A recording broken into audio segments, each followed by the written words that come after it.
سیدسی شاگردانو تربیات کړي دي ای ورسې باندې اندغه هارون خپل شاهي محل کې شاهانه لباس کې شاهانه انداز سره شاهي تاج سر باندې شاهي کبا دوش باندې شاهي نعلین خپو کې خادمانو غلامانو مانس کې ډېر روب او دبدبې سره روان دي چې بهلول پام شولو بیا یې موقع غنیماتو بلله کلاک غاږې ورته وکړو آها هارون آها هارون چوکې دا جرأت نه اوس هارون ته هارون امې سره غاږ وکړي بس د دستې سترګې وغړولې دا چوک دی څه مو د ایمان امې سره غاږ کوي ته کو بهلول دی ګوره وی غواړو کله یې راوغوښتو ته کو بهلول ما د نه پېژندې زه چوک یم بهلول د دې څه ډېر ښه د پېژندم زه ته چوک یې ته کو خو چوک یم زه ته کو ته هغه چوک یې که مشرق کې چا باندې ظلم وشي ته مغرب کې قیامت کې به پروردګار تا ګریوان رانیسي څه ویلې دغه باندې ظلم شوی دی ته احمد چوک ویلې څه ته حکیم وي نو بیا د دې څه بهلول ما په باره کې څه یایي زه څنګه یم ښه سړی یم که بد سړی یم ته د کو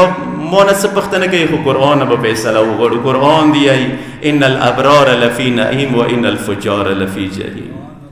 که ته نیکی نو جنتی که ته بادی نو جهنمی بیا دوته یایي بهلول ایمو اور اعمال بیا چی ته لوړل صدر المنزونه دوره مثلا روژې دوره عبادتونه م کړي دي هغه چی ته لوړل نو بهلول دو دې څه قرآن دي څه مو هر چانه عمل نه قبلو انما یتقبل الله من المتقین مو اعمال متقیانو نه قبلو ته ساره متقین دی وجه نه ته اعمال لوړل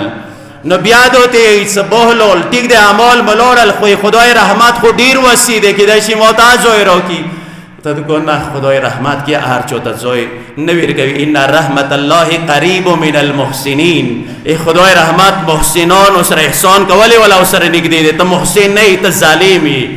ته خدای رحمت نه رسیږي نو بیا دوته بهلول کدو نو ویای پیغمبر رشتہ دار یم ویلی س عباس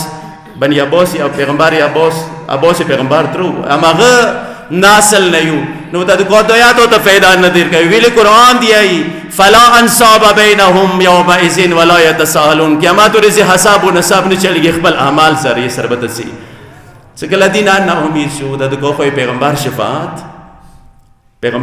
غوښتو ته کو قرآن دی څه شفاعت یا هر چوته نه رسیږي یوم لا تنفع الشفاعة الا من اذن له الرحمن ورضي له قولا خدای دې چې پیغمبر شفاعت صرف هغه ته رسیږي چونه خدای رسیده تو نه خدای نه دی رسی خو ته کو پرګه د بهلول دا خبرې څه ضرورت شته څه حاجت شته څه پورا کوم ته کو حاجت مشتاق کو پر گواهی شي وای څه حاجت دې ته کو هارون ایما ګناهانی ما عفو کو جنت مو واستو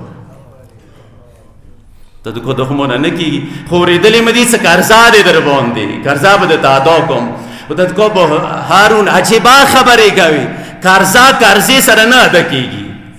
قیمتي جمله یو ده قرضې سره نه ادا کیږي ته سره د کوم مال دی دا ټوله خلکو مال دی دا تو باندې قرضا دی ته غواړې قرضې زرې سره مو قرضا ادا کړي که ته رښتا یې نو دغه مال خلکو ته واپس که بیا مو قرضا ادا کړه ته خو پرېږده ته زه غواړم چې اخرې زما زندګۍ پورې تا اخرې زندګۍ پورې تا دپاره تنخوا مقرره کوم چې چاته محتاج نشي نو بیا یې عجیبه انداز کې یو جواب ورکړو ته دغه هارون کوم پروردگار چې تا خلیق دی همغه پروردگار ما خلیق دی که ته دا تصور وکړې چې 3000 کې زه پویر کړی یم آباد دسې دی کوم چې تا خلیق دی هغه ما خلیق دی کوم تا ته رزق دیر کوای شي هغه ما ته رزق کوای شي رزق حواله سره خو ساره پروا ما کوي خدای ور پوری یو بچای دنیا ته نرستوي څو پوری څنګه د پاره رزق تنظیم کړي نوي امور ولا سینې او ته شودونه څو پوری ډاکی نوي کړي ور پوری دنیا ته قدم نه کیږي نو دسي عظیم شاګردانو تربیات کړي او واقعا نه غوي سالم توخیل ست ظالمي ته غاصب دی ته حق نه دی ته ځای نه دی تاسې غاصب ونو سره نوستي